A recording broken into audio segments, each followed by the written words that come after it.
Physics physics होता है। Physics किसको कहते हैं, या साइंस उसको कहते हैं कि इस ब्रह्मांड को प्रयोगों के द्वारा, परीक्षणों के द्वारा, प्रेक्षण अर्थात ऑब्जर्वेशन के द्वारा, मैथमेटिक्स के द्वारा समझने की पद्धति है, वो विज्ञान कहलाता है। और हर विज्ञान का मूल फिजिक्स में है। केमिस्ट्री भी गहराई में जाएंगे तो फिजिक्स में बदल जाएगा अंत में जाके। फिजियोलॉजी शरीर की, वो भी फिजिक्स में जाएगी। बायोलॉजी, जूलॉजी, बॉटनी, वो भी फिजिक्स में जाएगी। इंजीनियरिंग, वो भी फिजिक्स में जाएगी।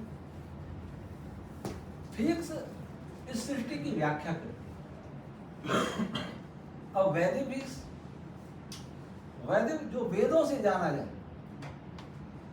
वेदों की दृष्टि से, ऋषियों की दृष्टि से इस संसार को जानने की पद्धति या विद्या को वैदिक फिजिक्स कहते हैं। वैदिक भौतिकी, भौतिकी कहते हैं जो पदार्थ पैदा हुआ उसको, उसकी जो व्याख्या करती है।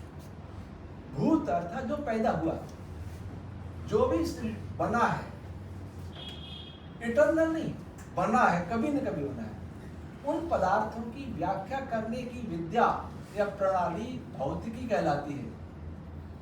और जो भौतिकी वेदों से संबंधित है, उससे निकली है, उसको वैदिक भौतिकी कहते हैं। ये नाम हमने ही रखा है। केशव देव जी वर्मा हमारे बहुत निकट थे, वो दिवंगत हो गए वो तो, लेकिन उनका वैसे बहुत साधारण सा था। हमने उसको एक नया आयाम इस रूप में दिया।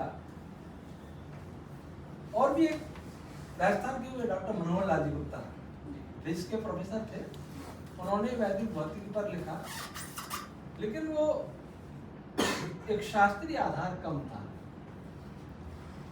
पहले मैं भी ऐसे लिखता था, पर उससे मुझे संतोष नहीं था।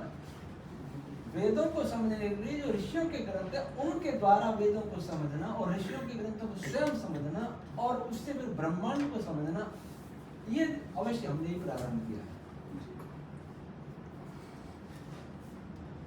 अब वैदिक भौतिकी के बारे में मतलब आप लोग जो भौतिकी पढ़ते हैं वो कहाँ समाप्त हो जाती है? इलेक्ट्रॉन, उसके आगे तो नहीं पता ना। इलेक्ट्रॉन के आगे, इलेक्ट्रॉन किससे बना है किसी को जानकारी नहीं है। क्वार्क, प्रोटॉन, न्यूट्रॉन तो पता है, क्वार्क से बना, लेकिन क्वार्क किससे बना है किसी को पता नहीं। फोटोन किससे बना है किसी को पता नहीं। न्यूट्रिनो किससे बना है किसी को पता नहीं। बाकी सब क्वार्क से बने। लेकिन हम इनसे 7 स्टेज पीछे की बात करते हैं, दुनिया में कोई नहीं करता। सिकंदर ग्रेट माना